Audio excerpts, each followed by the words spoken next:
Welcome to Go Okanagan. We're out here on a beautiful fall day on Water Street, right across from the law courts for a brand new, this is so cool, the Tree Brewing Beer Institute has just opened up its doors, and it's a fantastic place to learn all there is to learn about local handmade craft beers. And we get to go inside and get the grand tour coming up on today's show. Well, now we've come inside the Tree Brewing Beer Institute, and we're talking to Todd Melling, the president of Tree Brewing. This is a really cool place.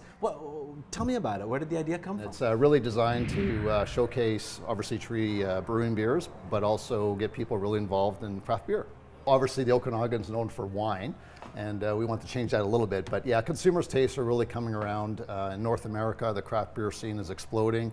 And yeah, I think people are just trying to really, learn and know that beer is just not about sort of yellow beer. It's about all sorts of different colors and tastes and all that kind of stuff. So it's really cool right now to be part of that.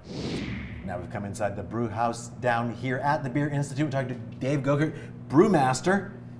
This is a little bit smaller scale maybe than you're used to working with. Yeah, it is a little bit smaller scale, but it does all the exact same stuff. So it looks nice and tiny and shiny, but it can do everything we do at our main facility. All the beers, made with the same exacting qualities that we use over there.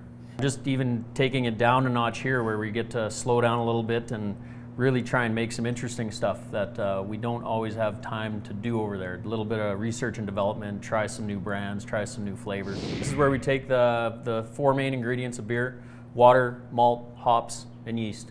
And I take those four together. We got a mash tun and we got a kettle. I work my magic, I'll say, and then at the end of the 8-hour shift, I have a batch of beer that's ready to go into the fermenter.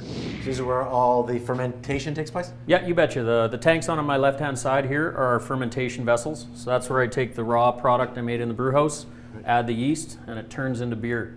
And then when it's done fermenting, I'll move it over here onto my right-hand side, and these are what are called aging and serving tanks. So the beer, we move it over here, it sits there, I let it age its proper amount. Then after that, we don't do anything else to it. I just hook it right up to the bottom and it goes straight to the tap and into your glass. We really want to put the beer on showcase. We really want people to come in and ask questions and learn. So they leave here just having a really good appreciation of what goes into a good beer and hopefully loving our beer when they walk out the door. So here in front of you, we got a flight of our beer. I'm just pouring our Knox Brown Ale.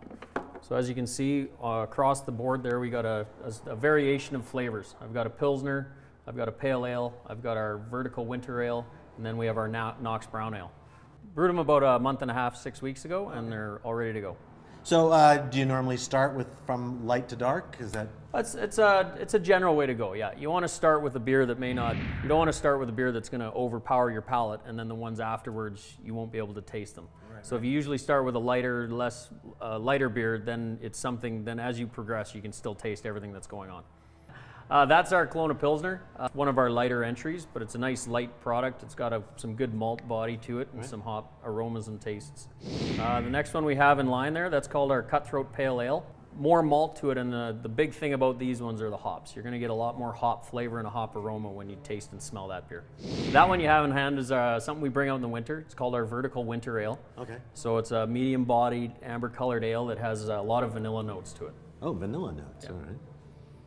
Oh yeah, you can smell it right off the... Is that actual vanilla, or is it just the way it... No, we add vanilla to, yeah, vanilla is in that product. Oh yeah. Wow. I never would have associated beer and vanilla before, but that's a great combination. It is, and that's sort fantastic. It's one of the fun things going on right now is we're experimenting all the time with flavors you never would have heard of years ago going into beer, but we're finding stuff ourselves. We're like, give it a try. That there is called our Knox Brown Ale. So it's a little bit darker. There's actually malts in there called chocolate malts. So you're going to get some deep, rich, chocolatey flavors to it.